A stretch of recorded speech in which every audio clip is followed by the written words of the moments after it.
창세기 17장 15절로 20절의 말씀 한번 또 보시겠습니다. 이 말씀은 또 무엇을 나타내고 있냐면 이삭과 이스마엘에 대해서 말씀하고 있는 내용입니다. 역시 아브라함의 조상, 아브라함이 하나님께서 말씀하고 약속하신 사라의 후손에서부터 문제가 처음에 발생이 됩니다. 워낙 나이들이 연로했고 그래서 경수까지 끊어진 상태였기 때문에 사라는 임신할 수 없었던 그런 상황입니다. 그리고 하나님이 말씀하시고 무려 20년이 지나도록 하나님은 자식을 주시지 않았어요. 결국은 이건 무엇을 말씀합니까?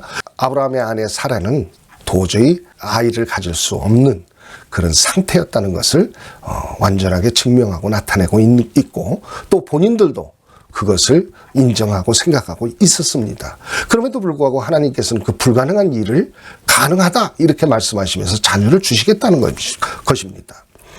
20년을 기다려도 그들은 애를 가질 수 없었습니다. 결국 그들은 무슨 생각을 하게 됩니까? 그들은 종 하갈을 통해서 어린 여종을 통해서 그 자녀를 주겠다 그렇게 약속하신 거라고 개인들은 믿었습니다. 그리고선 그 아브라함과 동침하게 하여서 거기서 자식을 얻게 됩니다. 그가 바로 이스마엘입니다. 여러분 여기서 우리가 주의해서 생각해야 될 것이 무엇입니까? 하나님의 뜻이었는가 아니었는가를 그거를 분명히 우리는 첫 번째로 또 봐야 됩니다. 이 이스마엘의 탄생은 인간적인 의지와 생각, 하나님의 말씀을 따릅니다. 하나님의 말씀을 믿고 따르는데 상황적으로 봤을 때 불가능한 일입니다. 있을 수 없는 일이에요. 그런 상황에서 하나님이 자녀를 주신다는 얘기에 그들은 기다렸는데도 그 자녀의 소식은 없었습니다. 결국 그들이 생각한 것은 하나님의 뜻을 바꿔서 생각해 봤습니다. 바꿔서 하갈이라는 여종을 통해서 자식을 주려나 보다. 그러고서 그와 같은 일을 벌였던 것입니다. 결국 하나님께서는 무엇을 말씀하십니까? 하나님께서는 그것은 하나님의 완전한 뜻이 아니었다는 것을 나타내십니다. 그리고 사라에게서 난 후손이 하나님이 약속한 후손이 됐고 그 자식에게 주시는 그 모든 그 축복을 이루게 된다는 것을 나타내고 말씀하십니다. 그래서 이 창세기 있는 그 17장에 있는 말씀은 그러한 말씀을 15절로 20절에 그와 같은 말씀을 하십니다. 창세기 17장 15절로부터 20절의 말씀 보시겠습니다. 하나님이 또 아브라함에게 이르시되 내 아내 사레는 이름을 사레라 하지 말고 사라라 하라. 내가 그에게 복을 주어 그가 내게 아들을 낳아주게 하며 내가 그에게 복을 주어 그를 여러 민족의 어머니가 되게 하리니 민족의 여러 왕이 그에게서 나리라. 아브라함이 엎드려 웃으며 마음속으로 이르되 100세 된 사람이 어찌 자식을 낳을까? 사라는 90세니 어찌 출산하리요 하고 아브라함이 이에 하나님께 아뢰되 이스마엘이나 하나님 앞에 살기를 원하나이다. 하나님이 이르시되 아니라 내 아내 사라가 내게 아들을 낳으리니 너는 그 이름을 이삭이라 하라. 내가 그와 내 언약을 세우리니 그의 후손에게 영원한 언약이 되리라. 이스마엘에 대하여는 내가 네 말을 들었나니 내가 그에게 복을 주어 그를 매우 크게 생육하고 번성하게 할지라. 그가 12두령을 낳으리니 내가 그를 큰 나라가 되게 하려니와 내 언약은 내가 내년 이 시기에 사라가 내게 낳을 이삭과 세우리라. 아멘. 오늘 이 본문의 말씀 21절까지 제가 봉독해 드렸는데 말씀드렸는데 여러분들께서 이 말씀을 잘 이해해야 할 것이 첫 번째 이스마엘의 출생과 이삭의 출생을 잘 이해해야 된다는 것입니다. 이스마엘이라는 사람은 하나님의 뜻으로 태어난 자식은 아닙니다. 하나님의 뜻을 이루고자 하였으나 오랜 시간 자식이 생기지 않았으므로 자신들이 그 하나님의 뜻을 선행적 의지를 가지고 재해석하게 됩니다. 결국은 여종 하갈을 통해서 아이를 주시려나 보다 그러고 그 아브라함과 동침하여 이스마엘을 얻게 됩니다.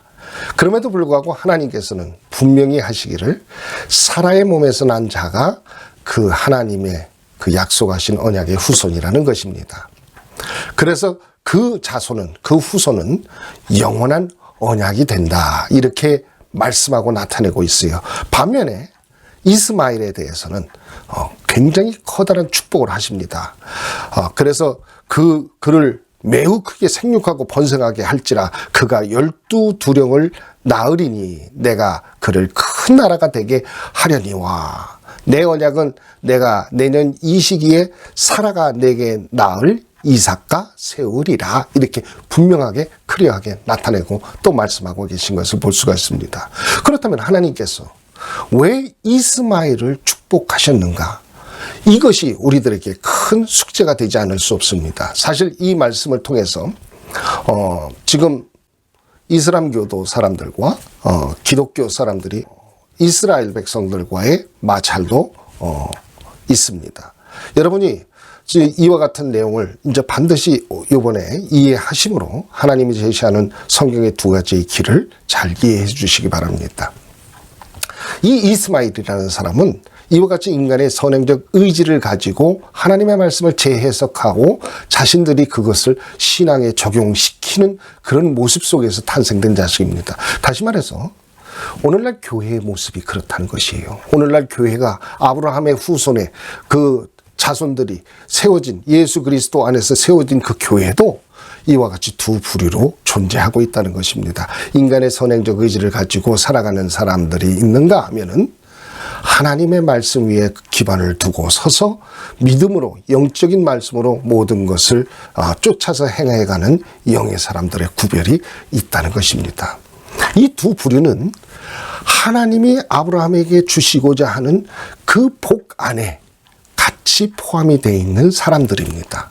그러나 여러분 이것을 분명히 하시고 이해해야 될 것은 이스마엘은 하나님의 언약의 축복의 배석, 그 축복의 자손이 아니라는 것입니다. 다시 말해서 영원한 하나님의 언약의 그 약속의 자손이 아니기 때문에 그 기업을 최종적으로 물려받을 수 없다는 것입니다. 하나님은 이것을 누구보다도 잘 아시지요. 그럼에도 불구하고 축복하셨어요. 왜 그러셨습니까? 하나님 앞에 나오는 모든 자들은 하나님이 거절하시지 않습니다. 마다하시지 않습니다. 하나님은 그들을 받아주십니다. 그들의 신앙이 비록 부족하고 연약하고 또 나약하다 할지라도 하나님께서는 그들을 붙들어 주시고 하나님의 살아계심을 존재를 나타내시고 하나님께서는 그들을 가르치시고 인도해 주셔서 하나님 그들을 변화시켜서 하나님의 사람으로 하나님 바꿔 주신다는 것입니다. 여러분 여기에 우리들이 하나님 앞에 나갈 때 우리들의 자신들의 노력 끊임없이 찾으려는 그런 노력과 두드리려는 그런 애씀의 노력들을 우리들이 나타내고 보여주실 때 하나님께서는 그러한 자들의 그 안타까운 마음 속에 애타는 마음 속에 하나님은 은혜를 더하여 주셔서 영의 사람으로 하나님은 축복해 주신다는 것입니다. 여러분 그렇기 때문에 이것은 하나님의 절대적인 주권이지요. 여러분 우리가 우리들 마음대로 되는 것은 아닙니다. 하나님은 우리들의 마음의 생각을 모두 다 아시기 때문에 하나님이 우리들은 겉으로 와서 아는 것이지 속의 모든 것을 모릅니다.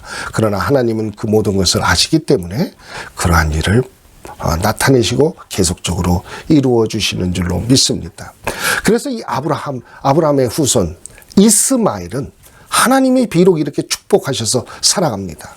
오늘 교회 안에도 사람이 마찬가지죠. 많은 사람들이 예배를 드리고 하나님 앞에 나갑니다. 하나님 앞에 그 은혜도 체험합니다. 우리가 모름지기 이런 말을 많이 합니다. 처음 믿는 신앙인들이 하나님 앞에 간구하는 것은 하나님께서 꼭 들어주신다 이런 얘기를 하죠. 여러분 맞습니다. 이와 같은 말씀이 백그라운드가 되고 있습니다. 하나님께서는 하나님의 약속된 후손이 아닐지라도 그들이 예수 안에서 영의 사람으로 변화되고 예수 안에서 하나님의 뜻을 받아들고 하나님 자신의 생각을 버려버리고 하나님의 뜻으로 무장해서 새로운 믿음의 사람으로 거듭날 때 하나님은 그들을 축복해 주십니다. 여러분 그래서 이들이 가지고 있는 믿음은 언제입니까? 한시적인 믿음이에요. 한시적인 믿음. 영원한 믿음이 아니라 한시적인 믿음. 한시적인 믿음이 왜 한시적인 믿음이냐? 예수 그리스도의 재림이 이 땅에 이루어지기 전에 그들은 그와 같은 일들을 바뀌어지는 신앙의 모습이 나타나야 된다는 것입니다. 그렇지 않고 그 하나님이 주신 축복만을 생각하고 그 자신의 의지를 가지고 하나님 앞에 끝까지 그것을 나타내고 이루려고 하면은 실패한다는 것입니다. 여러분 그렇기 때문에 제가 지금 드리는 이 말씀을 한번 계속적으로 깊이 있게 생각해 보시면서 그 성경을 보시면 분명하게 하나님이 그것을 갈라서 말씀하고 나타내고 있다는 것을 알게 될 것입니다.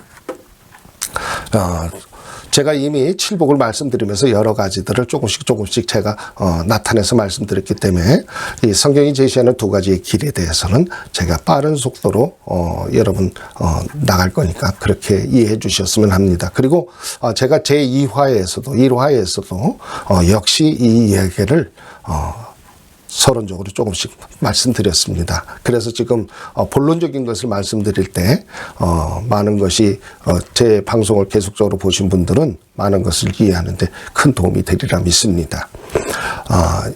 이제 또 성경의 말씀 보겠습니다. 성경의 말씀 이제 세 가지를 말씀드렸죠. 첫 번째 말씀드렸던 것은 영과 육에 대한 것, 두 번째는 가인과 아벨에 관한 것, 세 번째는 이스마엘과 이삭에 관한 것, 네 번째는 에서와 야곱의 관계입니다. 여러분 여기서 보면 공통점이 있죠. 그게 공통점이 뭐냐면 육과 영이 있습니다. 육의 사람과 영의 사람인데 육의 사람이 훨씬 많다는 것입니다. 교회 안에도 보면은 그렇죠. 예, 교회 안에 보면은 육의 사람들이 더 많습니다. 거듭난 사람들이 그 수요가 작고요. 역시 마찬가지입니다. 가인과 아벨도 가인이 형이었고 아벨은 동생이었습니다. 세 번째로 드렸던 이스마엘도 역시 마찬가지죠. 이스마엘도 먼저 태어났습니다. 그리고 후에 나중에 이삭이 뒤늦게 태어나는 것을 성경에서 말씀하고 있습니다. 네 번째 에서와 야곱도 역시 동일하지요. 아브라함의 약속된 자손, 그 후손인데 그 후손에서도 역시 두 갈래기를 계속적으로 말씀하고 있어요. 근데 에서가 장자고 그 야곱은 발뒤꿈치를 차 태어나는 그 쌍둥이 동생이기 때문에 성경에서 말씀하신 대로 계속적으로 똑같은 맥락으로 말씀하고 있는 것을 볼 수가 있습니다. 그래서 이 창세기 25장 20절로부터 26절의 말씀 한번 보세요. 창세기 25장 20절로부터 26절의 말씀입니다. 이삭은 40세에 리브가를 맞이하여 아내를 삼았으니 리브가는 바단 아람의 아람 족속 중 부두엘의 딸이요 아람 족속 중 라반의 누이였더라.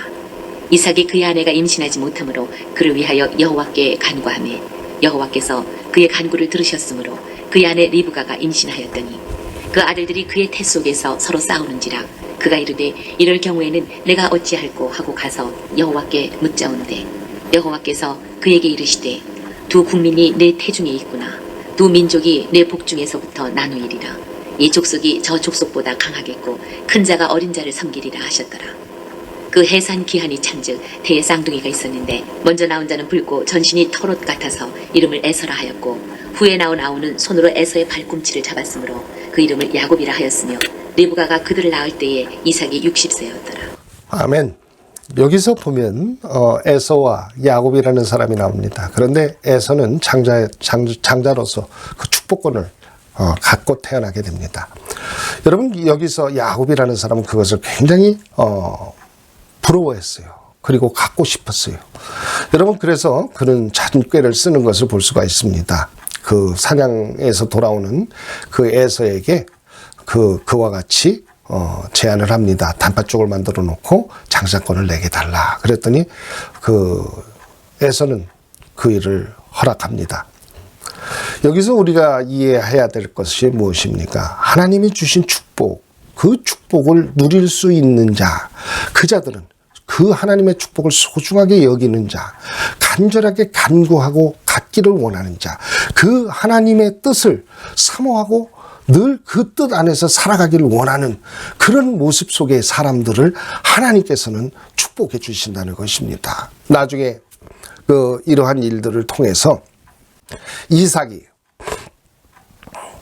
나중에 축복을 할 때 이와 같은 것을 염두에 두고 나중에 그 에서와 같이 몸을 갖다가 분장하여서 축복까지 끝까지 받아내는 그런 모습을 볼 수가 있습니다.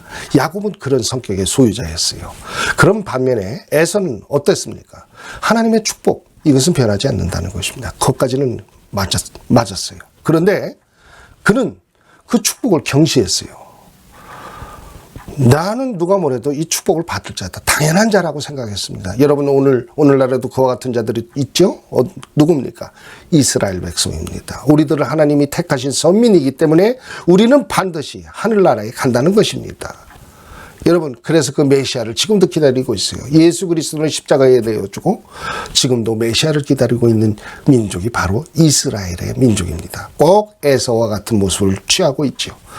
그래서 그들은 누가 뭐래도 하나님께서 내가 장자로서 그 축복을 내가 누리게 될 것이라는 것을 자기는 그렇게 생각하고 있었어요. 반면에 야곱은 그렇지 않았습니다. 그 축복을 사모하고 그 축복을 꼭 받기를 원했고 하나님 앞에 끊임없이 간구하는 모습으로 그는 하나님 앞에 나갔던 것입니다. 결국은 마지막에도 그와 같은 뜻을 이루는 모습들을 볼 수가 있습니다. 그래서 그 야곱을 통해서 하나님의 이스라엘의 12지파를 하나님은 나타내고